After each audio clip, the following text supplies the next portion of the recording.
Hello guys, sa ngayon po ay bagong ligo po kami ngayon.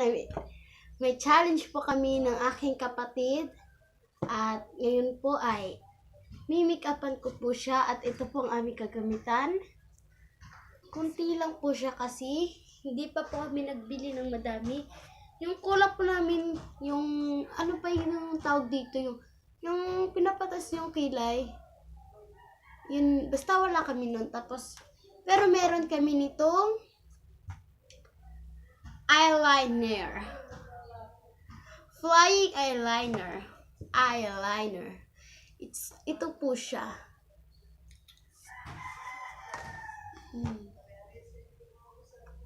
Ang ganda po nito, di ba?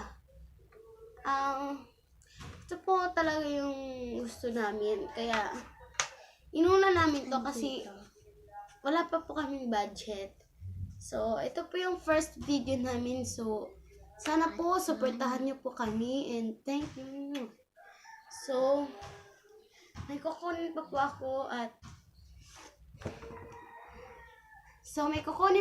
ako at abangan niyo na mag-make-up na tayo sa sister kong. Siya po yung bunso namin. Kaya, siya na yung pagtitripan natin kasi wala pong tao dito kasi election po ngayon, di ba? So, ano sila lahat? Sa labas. So, ready for now?